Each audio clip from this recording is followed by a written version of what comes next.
Hola a todos, mi nombre es William Eduardo Teorto Alarcón, hago parte de la maestría en TIC aplicadas a la educación de la Universidad Francisco de Paula Santander. Y en este video pretendo hacer una reflexión sobre una serie de interrogantes asociados a unos artículos que tienen como tema principal las metodologías para la incorporación de TICs en entornos educativos. El primer artículo nos habla del uso de las TIC en la práctica pedagógica.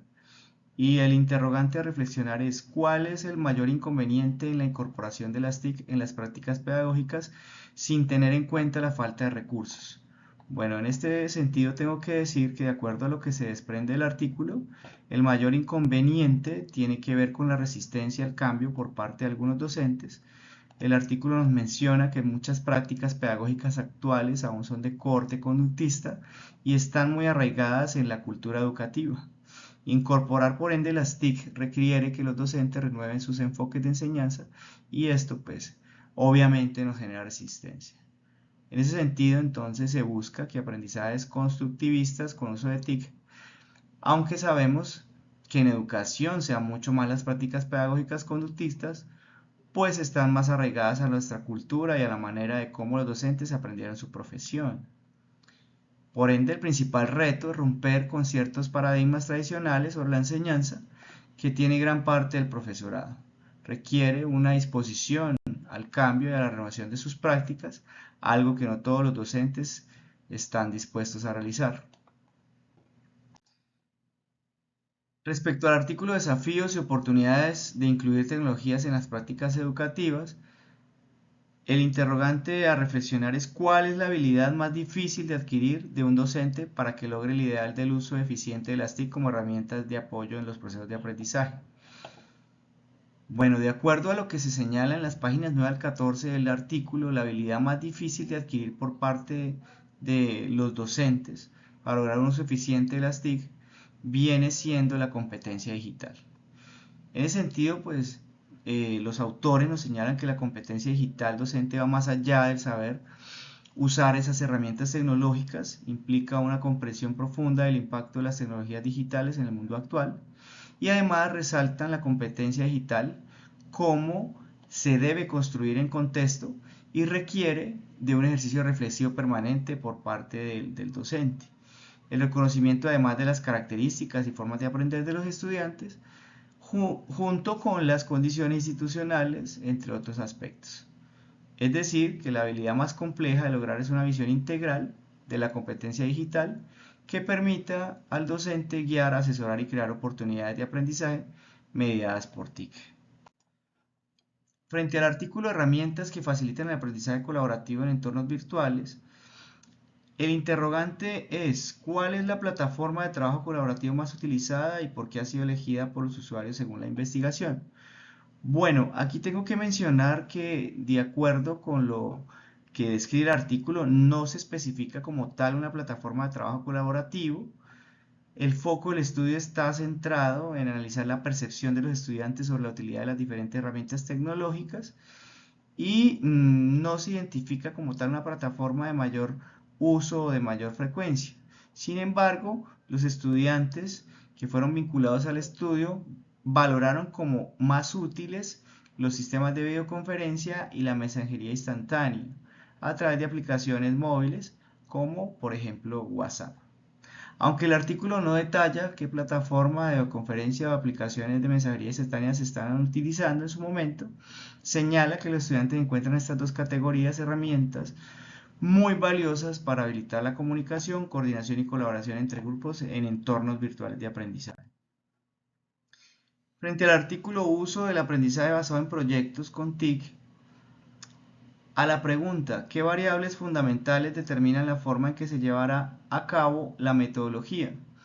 Bueno, en ese sentido tengo que decir que en la construcción del aprendizaje basado por proyectos es necesario tener en cuenta dos variables fundamentales. En primer lugar, se requiere determinar el grado de estructuración del problema y en ese sentido se debe establecer la dificultad del problema sobre la base de cuánto debe aportar el estudiante para construir la caracterización del problema y la posterior forma de enfrentarlo. En segundo lugar, es necesario establecer cuál será el grado de participación de nosotros como docentes en el tratamiento de dicho problema. Lo ideal sería que entre menos participación tengamos los docentes, mayor será el reto para los estudiantes. Sin embargo, pues es necesario establecer en todos los casos un mínimo de participación, ya que se debe orientar siempre a los estudiantes, de forma que su participación vaya en función de ayudar con todo el proceso del tratamiento del problema. La actuación siempre debe ser como facilitadores y siempre alentar a los estudiantes a que asuman su rol en la resolución de dicho problema. Respecto al artículo Escape Room como propuesta de gamificación en educación, a la pregunta cómo se puede aplicar el modelo de gamificación del Escape Room en diferentes áreas de conocimiento, tengo que decir que la gamificación posee múltiples ventajas al ser un proceso cognitivo activo involucrando al alumnado en el proceso de enseñanza-aprendizaje. Y un modelo de gamificación es aquel en donde se está instaurando paulatinamente en las aulas, donde se ha observado que potencia el desarrollo de las habilidades mentales del alumnado. Su origen es lúdico y data del 2007 en Japón, aunque tiene una rápida aceptación primero en Asia y después en toda Europa.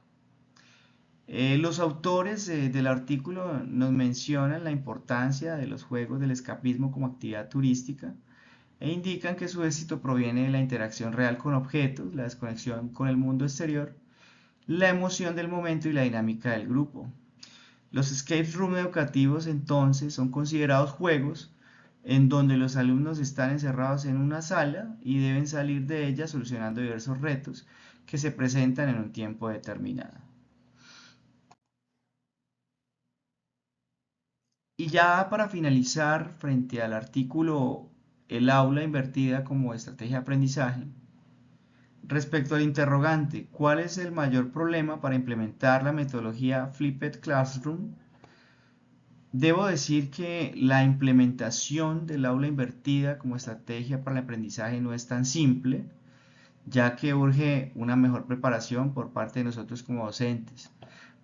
Para el efecto, tiene que encontrarse a disponibilidad material coherente y pertinente con la finalidad de que los estudiantes estructuren sus clases. Se necesita, por ende, incorporar actividades que provienen del entorno y propiamente las que están al interior de la clase, de la mano con una evaluación formativa acorde.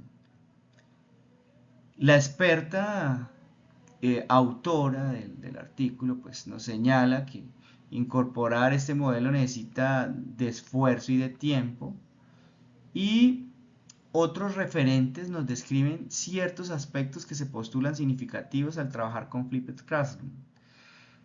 Flipear significa que el aula sugiere innovar el proceso de aprendizaje a través de la incorporación de las TIC. Obviamente no sin antes el profesor documentarse respecto al modelo. Entonces el Flipped Classroom urge de una actitud por parte del docente que quiebre el paradigma tradicional y se focalice en el aprendizaje del estudiante, más no en la enseñanza del maestro o del docente. En ese sentido, entonces la clase magistral sería relegada y el estudiante destina el tiempo que crea conveniente para consultar los materiales sugeridos por el docente con absoluta autonomía, convirtiéndose así en un autodidacta del aprendizaje. Bueno, este es mi video reflexivo frente a los interrogantes relacionados con el tema. Espero hayan sido de su agrado y muchísimas gracias.